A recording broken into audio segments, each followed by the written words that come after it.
G3 Weekly.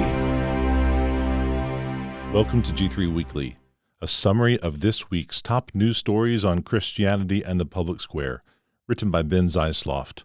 I'm Laramie Minga. This week, candidates for the Republican presidential nomination addressed the possibility of new federal abortion laws. Bank of America canceled accounts for a conservative evangelical ministry which helps Christian entities in Uganda. Meanwhile, homelessness is reaching record levels in the United States as economic hardships and drug epidemics throttle the nation. Republicans discuss possible federal abortion laws. Cease to do evil, learn to do good, seek justice, correct oppression, bring justice to the fatherless, plead the widow's cause. Isaiah 1:16-17. Candidates seeking the Republican presidential nomination dodged on the question of supporting a federal abortion ban at the party's first primary debate.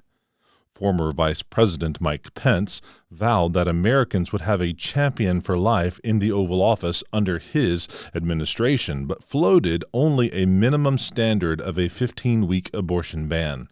Former United Nations Ambassador Nikki Haley countered that any Republican president would be unable to ban abortion because of constraints in the Senate, but expressed support for the same 15-week ban. She also asserted that contraception should be available, and that we are not going to put a woman in jail for having abortions. North Dakota Governor Doug Burgum, meanwhile, said that he would not seek to implement a federal abortion ban of any kind. Florida Governor Ron DeSantis did not answer the question of whether he would sign a federal 6-week ban, which he recently enacted in his state, and instead focused on Democrats neglecting to support any restrictions on abortion.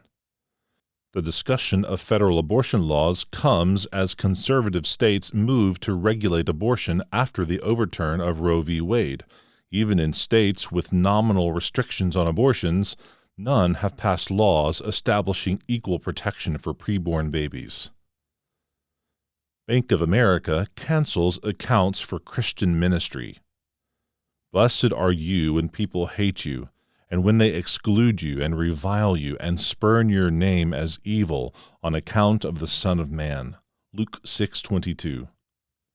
Indigenous Advanced Ministries, an evangelical ministry which supports other Christian nonprofits in Uganda, abruptly had their accounts canceled by Bank of America. The organization, which held accounts with Bank of America for nearly a decade, was informed earlier this year that they were operating a business type we have chosen not to service. Indigenous Advanced Ministries therefore filed a consumer complaint with the state of Tennessee, alleging that their religious views played a role in the cancellation of their accounts. Being forced to transition so quickly caused a great deal of trouble for us, the ministry said. We had to find another bank and open new accounts and adjust our payroll, accounting, accounts payable and receivable, and other parts of our business. It also disrupted our mission trip to Uganda in June, and we were temporarily unable to pay salaries in Uganda. Indigenous Advanced Ministries affirms biblical views on sexual morality and marriage, according to their website, as well as historic Christian doctrine on the fundamentals of the faith. Homelessness reaches shocking new records. If the foundations are destroyed, what can the righteous do? Psalm 11:3. More than 577,000 Americans are now homeless, according to a new analysis from the Wall Street Journal, even as the nation sees the sharpest year-over-year increase in 2 decades. The number of homeless Americans increased 11% between 2022 and 2023, which constituted the largest surge since government officials started tracking the figures.